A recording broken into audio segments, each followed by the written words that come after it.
So what is an executive summary? It's a standalone and exciting, descriptive, basically a one-page sheet of paper that will excite the reader into buying into your idea. And it's really a summary of the business. And as you're working through your business plan, you're going to take there's going to be a lot of forks in the road, and you're going to take a lot of different forks.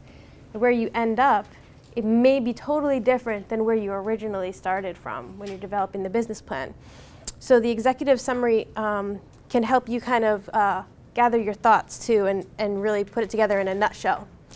So how do I start? You begin with a general summary of who, what, when, where, why, how, and how much. And once you answer those questions in 1 or 2 sentences, you will have the basic text that you need. You can organize it any way you want to in that sheet of paper, but at least you'll have all the information on paper that you need. And also it's acceptable here to show your enthusiasm as well as your practicality when you're developing the executive summary.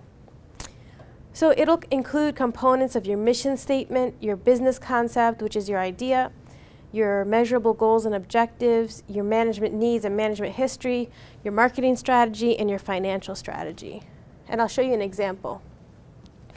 So I want you to, at this point, don't get frustrated because this is, I think, a hard document to write since it's only 1 page and it's all of your ideas on 1 page in an organized format. But there's a lot of people on our Annie's Project team that are willing to help, and Robin and I can be reviewers on your business plan if you use that Ag Plan website. You can also email me components of your business plan and say, what do you think of this? You know, if you don't feel like using the Ag Plan website, and I can take a look at it for you. Or you can call your local county agricultural agent, which is going to be a really useful person too.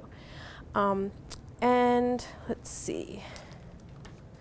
So that's that. And then we have this, the one with the arrows on it. And this is a great example. I found this on the web, and I thought, wow, this really has all of the answers that we need on 1 sheet of paper like we're supposed to.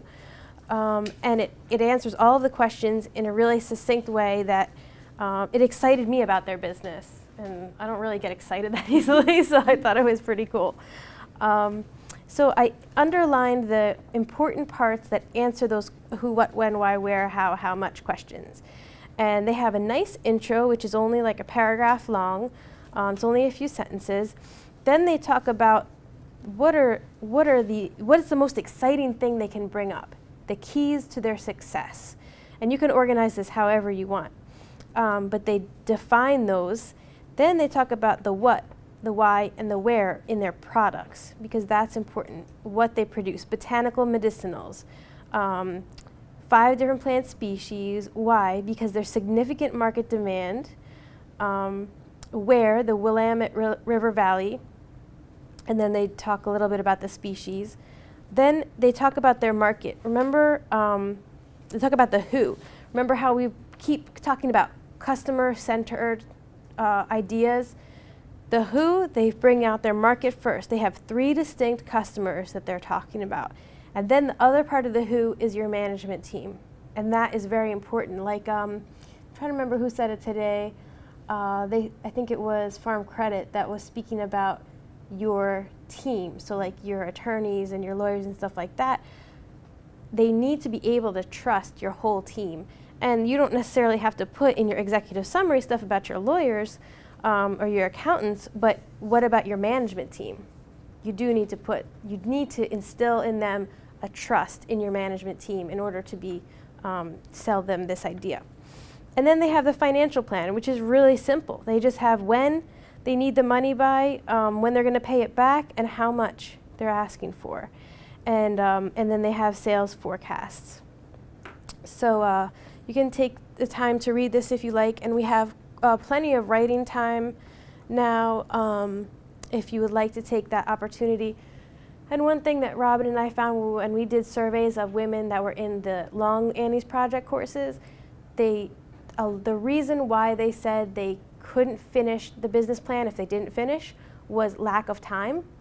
And so we've structured that time into here. That's like guided writing. So if you need help, we're here to help you today. So you might as well take the time. I mean, you're here anyway, right? You might as well take the time to start writing the business plan out and asking us any questions that you have, or continuing discussion on topics that we've already started.